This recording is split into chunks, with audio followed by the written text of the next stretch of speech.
Welcome to Releasing Trauma, a Survivor's Podcast. I am your host, Tracy Osborne. I am a survivor of emotional bullying, rape, sexual assault, domestic abuse, and grief. After losing my husband in 2019, I set off on a new adventure to help other women release their trauma and create a life they can cherish. Each week, I will feature a guest expert or survivor to share their stories, tips, wisdom, and more. The goal is so that you can take away even just the smallest nugget of information you can use in your life right now to make a change, and to remind you that you're not alone. There is life after trauma, and you can move from victim to thriver and create a life you can cherish.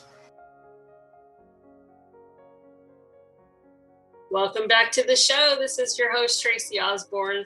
With me today is Andi Phelps, and we're going to be talking about emotional eating, something that if you've listened to the show for any length of time, you know is near and dear to my heart, because that's one of my biggest demons that I have to overcome, or that I'm working on. So welcome to the show, Andi. Thank you so much, Tracy. It's such a pleasure to be here. And as I was just saying, I feel like we're kindred souls here. So thank you for having me. Well, I'm thrilled to have you here. Thank you. Let's start off, by having you tell us a little bit about your story. Sure. So my name is Andi Phelps, and I run a company called You Better Now. I'm the lead accountability coach as well as the founder. And this company really grew out of a number of experiences from my past. I was a gym owner on the North Shore of Chicago for about 5 years. And then after that, I was running a medical weight loss center. And I realized that, I really had this passion for nutrition and fitness and healthy living and helping people, specifically helping women who were walking the same, phase in life as I am, middle age, you got kids, you're busy, you're working, all these things. And I loved what I was doing, but I had some trauma from the past kind of rock my boat about 2018. And it really brought a lot of things up that I thought were taken care of or in the past. And it really changed the trajectory of what I was doing. And from that, my company was born. So I can kind of dive into more of what happened and how it came to be. But that's my background. I was originally a teacher for many years. So I feel like I still am. I just don't teach little people anymore. I teach adult people, and specifically women who are working on regaining a positive relationship with their body. Either, they've been emotional eating or they've just put themselves on the back burner for a long time. And kind of unpacking a lot of the things that go along with that. So I like to call myself an accountability coach, because really that's at the heart of what I do. Obviously the people I work with have to do the hard work of wanting to heal and develop that relationship. But I really am, the biggest supporter, cheerleader, guide, sometimes,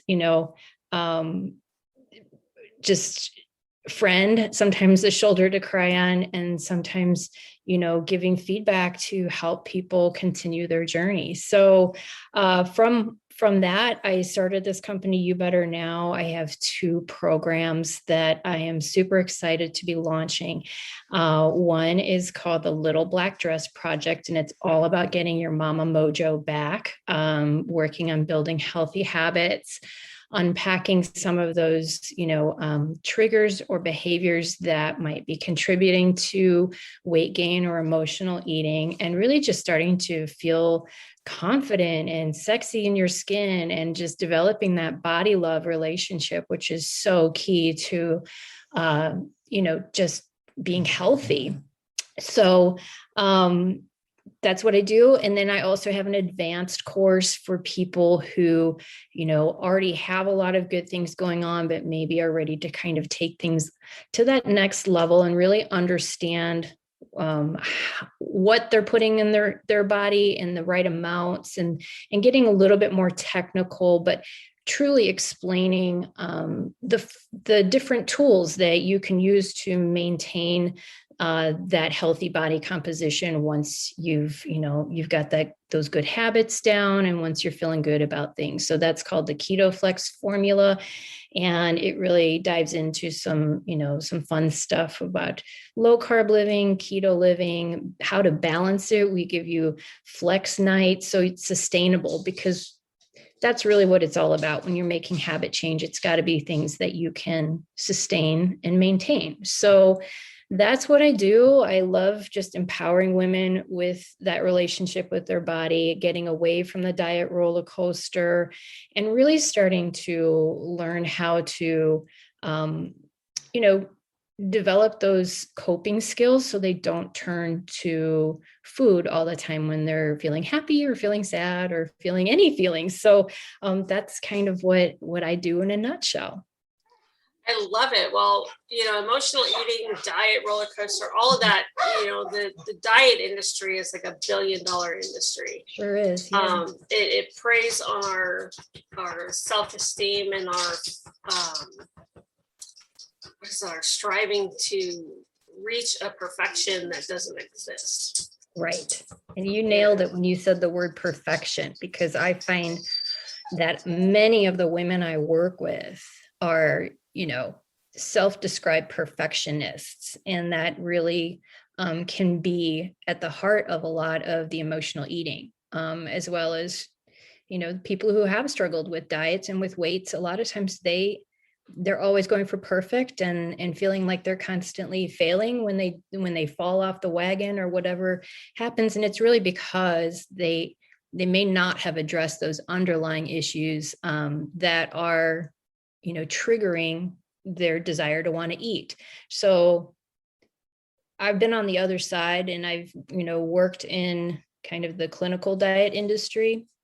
And unless you're willing to make the lifestyle changes, the foundational changes, and address what's really going on, it is a cycle, and it's a hard one to get out of, between, the dieting, losing weight, gaining weight, because you haven't really learned how to make the changes. So, it's important to step back sometimes and do the not so sexy work, and slow down a little bit so that you can speed up, right? Absolutely. I've lived on that diet roller coaster for years. My earliest memories of emotional eating started around age 5. Mm-hmm. And, I finally uncovered the reason behind it for me was because I had abandonment issues, and food wouldn't abandon me. Mm-hmm. Food was always there. So, yeah. How do we just, I know it starts with self-esteem and loving yourself, but that is so hard to do. It is. Yeah. And actually, yeah. I just had this conversation with somebody. Yeah. So I had a conversation with somebody recently about that body positivity. And we decided, that is a big star to shoot for. And sometimes you just have to shoot for neutrality, because I've been in that place where you're eating for comfort. My first experience with kind of that dysfunctional relationship with food was back in middle school. So not too far behind you. And mine all stemmed from social anxiety. It was that age where realizing that school wasn't just about going and learning things. There was a whole social world there. And that was overwhelming. So I kind of stopped eating and I remember this distinctly, walking in and hearing my mom on the phone with the pediatrician, thinking, there's something wrong with me because I just wasn't eating. And I've gone, up and down with that my whole life. I think that the key is having a really full toolbox of things that you can go to help with stress, anxiety, comfort, all of the things that you are craving that really have nothing to do with food, but food is an easy thing to turn to, and our brains are conditioned to want the things that make us feel good. So for me, I went through a pretty traumatic divorce many years ago, and I thought, gosh, that was pretty horrible, but as long as my kids are okay, I'm okay. I used alcohol to kind of numb out the pain for many years prior to my divorce. And that was part of one of the things I stopped doing. And that's when I really felt the feelings, when I stopped drinking. And then I turned to exercise. So it was kind of one addiction from another, although one is more considered, more mainstream, more positive. Like I was working out like crazy, but that was actually just another, coping tool. And then I got injured, so that went away. But at the same time, I was kind of pushed back into that toxic relationship with my ex-husband due to some court issues. And all of that trauma came back like full blown because I didn't really deal with it at the time. And I just wanted to make sure my kids were okay and everybody moved forward. But I really didn't take the time to release it, to grieve it, to understand it, to accept it. And it came back with such a force of, all of a sudden I was having panic attacks. I was not sleeping for like days and days. And when I did sleep, I would have nightmares. And, it was just one thing after another. And I found myself turning to food for comfort. And at the same time, I was selling my gym. I was, my son was starting high school. It was just, there was a lot going on, and food became my stress reliever. And I was eating it at night, kind of binge eating. And it wasn't until I took the time to truly dive into that trauma, to truly unpack that. And I worked really hard on this over the last couple of years to figure out, what was going on, and also to learn how to build that toolbox up of things I can use besides food. Now, it's not perfect, and I definitely had to let go of that idea of perfection, knowing that there's going to be times where I falter. But now I can step back and say, what's going on? Why am I wanting to do that? Or why am I, wanting to grab that cookie or whatever? And I can approach it from a place of love. And that's what has shifted for me. Instead of that critical perfectionist, it's truly this compassion and empathy I have for myself now. And this is what I try to work on with my clients too, is teaching them to use feelings and emotions as an alert. It's an alarm. It's telling you something. It's providing information. And if you can pause and, kind of step back and be like, okay, what's happening? What am I not comfortable with? Or, what are these emotions trying to tell me? And then you can use a variety of different tools to address that. So for me, putting exercise back into my routine has been a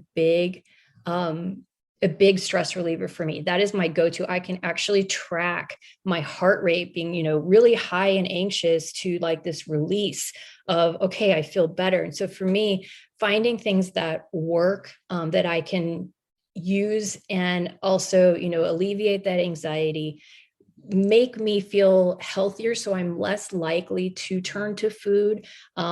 Meditation has been a big help too. And I was sort of a naysayer for a long time. I'm like, I don't have time to meditate. I can't just sit there. I can't do this for, and my husband bought me a meditation course for some holiday a couple of years ago. And I was like, okay, I'm going to do it. He bought it for me. I'll do it. It's twice a day, 15 minutes. I can do this. And it was incredible after, 3 or 4 weeks, how much it had helped. So I think it's having a variety of tools. It's figuring out what works for you. I have this new kind of motto where I'm like, it's my way. My way may not be your way, but my way works for me. So, going and walking, kind of physically releasing stuff, taking the time that I need to just mentally get my head around things, going through that traumatic couple of years, made me get to know myself. There was this self-awareness that came up. So I think that's also a big part of managing that emotional eating, is playing with different tools, figuring out what works for you, learning to forgive yourself when it blows up and you do grab the bag of cookies or whatever, and reflecting on it, figuring out like, what was that trigger? What happened? Planning and preparing have also been a big part of kind of my new approach to health. It's not restrictive. I don't do the, counting calories anymore. I really focus on the intuitive side of eating now. But it is a conscious effort, because I'm still unpacking those, or unwiring, I don't know if that's a word, some of those kind of automatic responses to stress. And so those are some of the things that I've done, and that I encourage, my friends and my clients to try too, is you have to play with different strategies. And you also have to be listening to the cues your body and your mind and your emotions are telling you, because it's all just information. It's all data. And it's how you're either going to react or you're going to respond.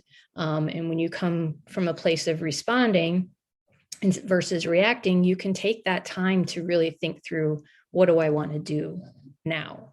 Not just reacting to the emotion and diving into a bag of chips. So those are some of the things that I've tried.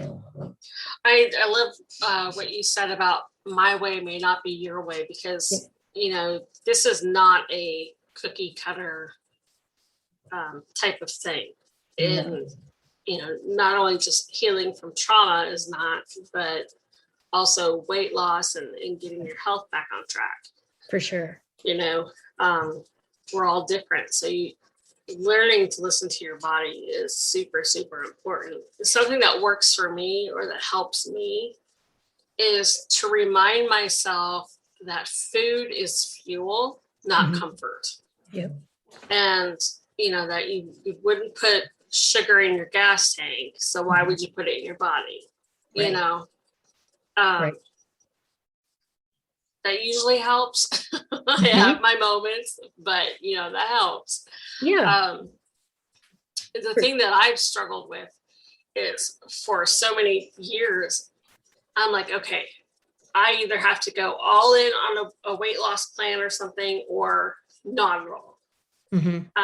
So I was like, okay, I'm going to be vegetarian now. And I go all in. And then about a week or two later, I'm like, I miss food. Yes.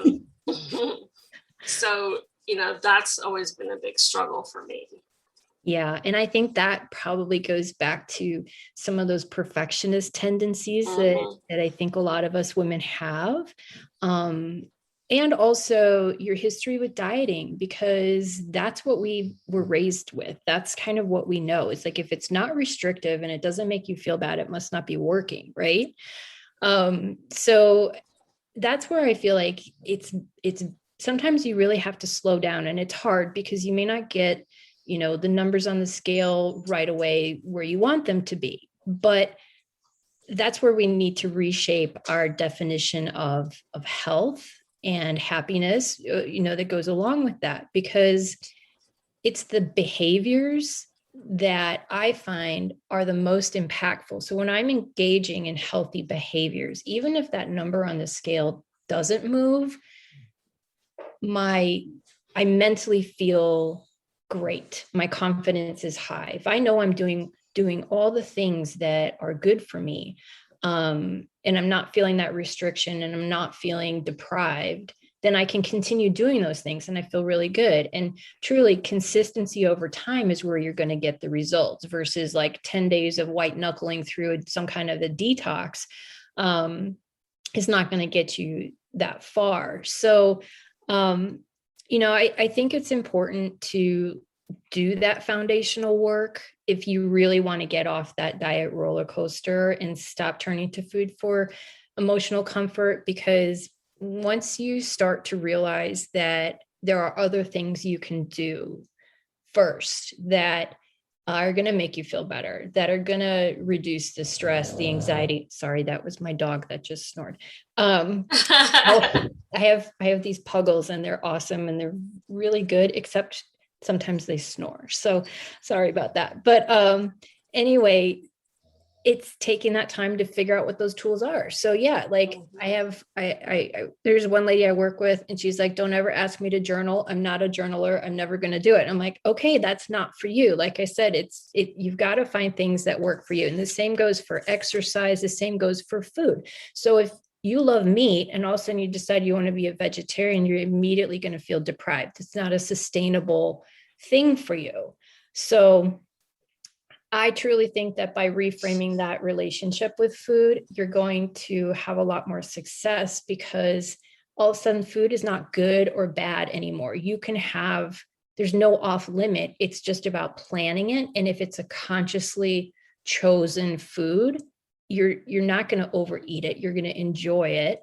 And you're going to learn that balance between, food as fuel and food as enjoyment, because we can't deny that a lot of life happens around food. It doesn't go away. And when you are an emotional eater, sometimes you wish like, oh, I wish I was, addicted to something else that I could just give up and never look at again. And food, unfortunately, is something we have to deal with multiple times a day. So it's not going to get easier or better unless you take the time to really, learn about yourself, learn what those triggers are, learn what those emotions are telling you. And it becomes much less scary when you can look at a situation that you're feeling and just pause and take that time to make a decision on what's really going to make me feel better.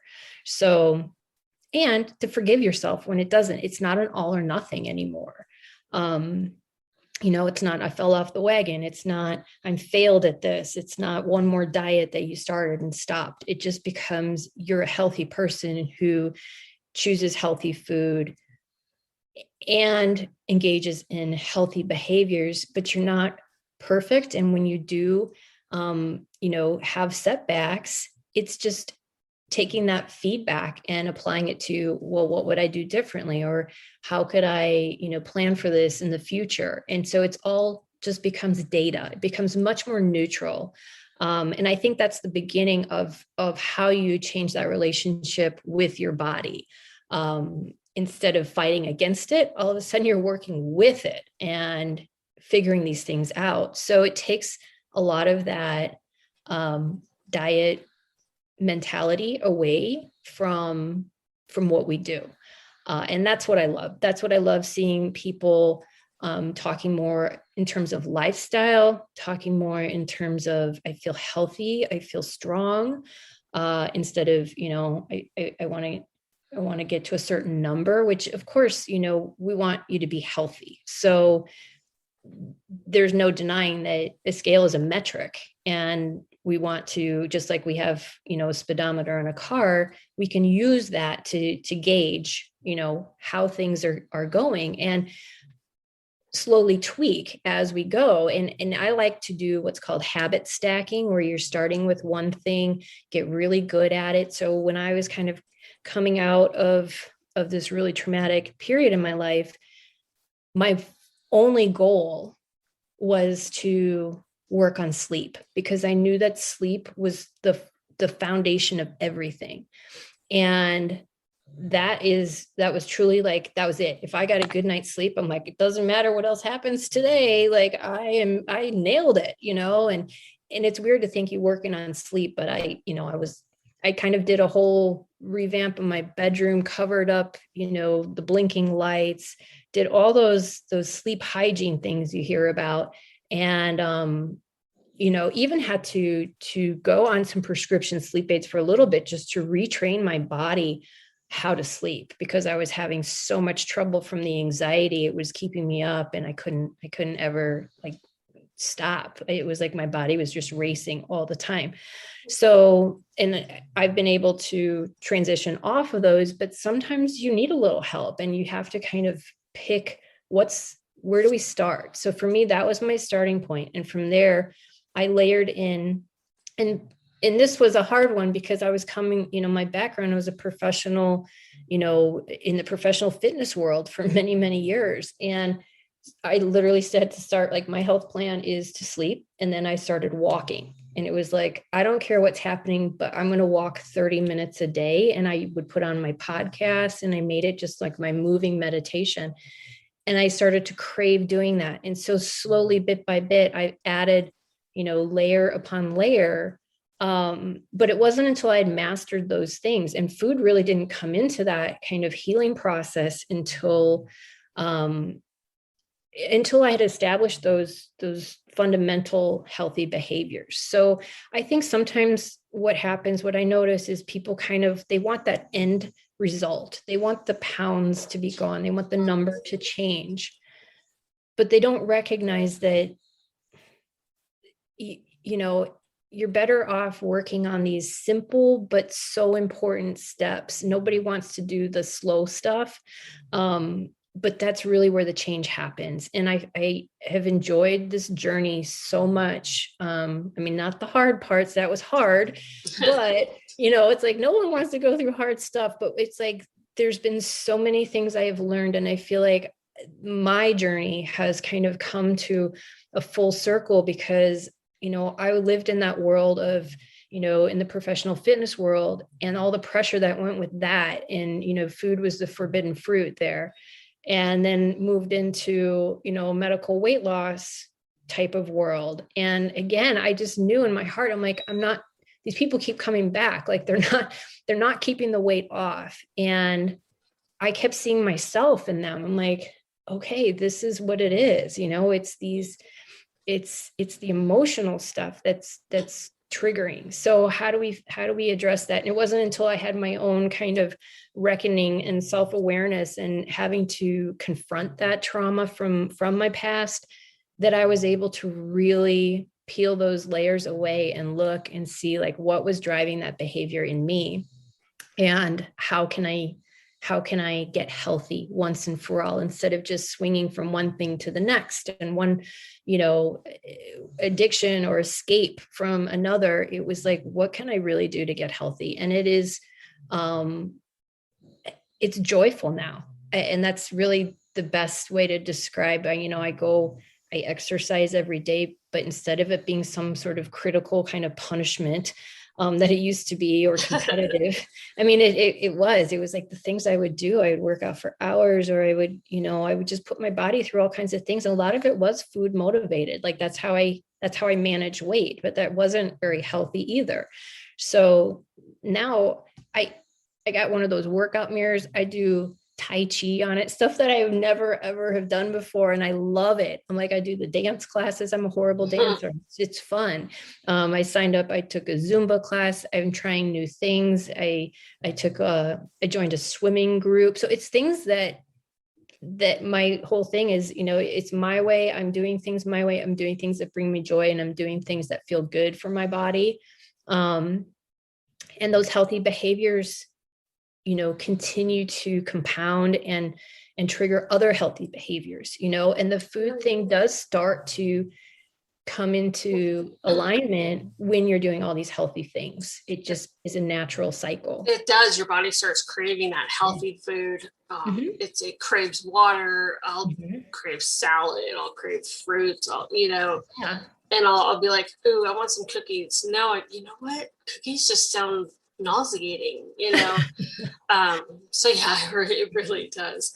Well, Andi, thank you so much for coming on and talking with me today. This has been awesome.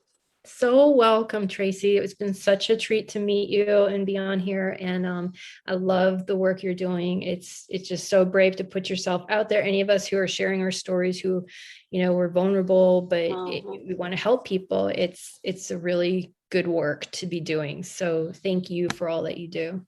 Oh, It's my pleasure. Listeners, thank you for tuning in. I will have all of Andi's contact information in the show notes. Head over to releasingtraumapodcast.com if you're listening from one of our partner stations, and pull up Andi's show, and all her information will be down there. Thank you for listening. We'll talk to you in the next show.